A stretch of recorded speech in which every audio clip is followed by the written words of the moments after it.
नमस्कार दोस्तों, दरभंगा रॉक्स में आपका स्वागत है। मिथिला से ऐतिहासिक उड़ान के लिए तैयार हो जाइए और सीट बेल्ट जो है वो बांध लीजिए, क्योंकि कल का दिन जो है वो इतिहास के पन्नों में सुनहरे अक्षरों में लिखा जाएगा जब दिल्ली मुंबई के लिए हवाई यात्रा दरभंगा से शुरू हो जाएगी। जी हाँ दोस्तों, कल का दिन बहुत ही ऐतिहासिक होने जा रहा है और वो चंद घंटे का समय बचा है जब यहाँ पर जो है सिविल सेवा उड़ान की सेवा शुरू हो रही है। और इसकी कुछ नई तस्वीरें आई हैं। देखिए किस तरह से यहाँ पर जो सीढ़ी पहुँच चुकी है यात्रियों को विमान के अंदर और नीचे लाने के लिए।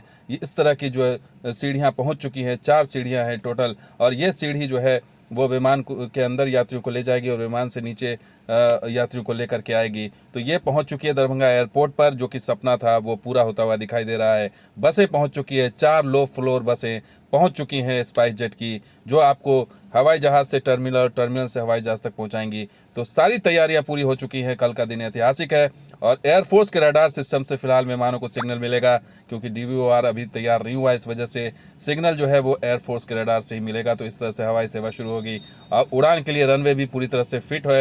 एयरपोर्ट अथॉरिटी ऑफ इंडिया के प्रोजेक्ट इंचार्ज GK चंद्रा ने कह दिया है कि रनवे तैयार है उड़ान के लिए और इसमें कोई अड़चन नहीं है। इसके अलावा जो है चेक इन के लिए सिक्योरिटी गेट के सभी डिजिटल काम पूरे कर लिए गए हैं। एयरपोर्ट पर यात्रियों के सामान को हवाई जहाज़ तक ले जाने के लिए ट्रॉली, बैगेज ट्रॉली व्हीकल और विमान को जोड़ने वाली सीढ़ी, तमाम चीज़ें जो है वो इन प्लेस कर दी गई हैं, यानी कि तैनात कर दी गई हैं।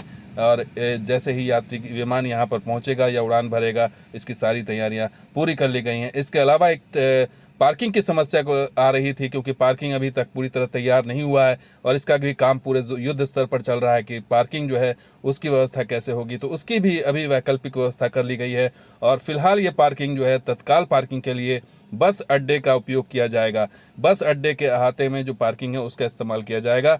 तो गाड़ियों के लिए भी व्यवस्था वैकल्पिक कर दी गई है। हालांकि इसका काम, परिसर में पार्किंग का काम कुछ बचा हुआ है, इसको लेकर 1-2 दिन में काम पूरे किए जाने की उम्मीद है। लेकिन तब तक जो है वो बगल में स्थित जो बस अड्डा है उसकी पार्किंग से काम चलाया जाएगा, ऐसी खबरें आ रही हैं। इसके अलावा सीढ़ी जो है, ग्राउंड सपोर्ट व्हीकल, ये सब कुछ सेट कर दिया गया है। 4 लो फ्लोर बसें जो है वो तैनात कर दी गई। जैसा हमने आपको बताया, 4 लो फ्लोर बसें होंगी।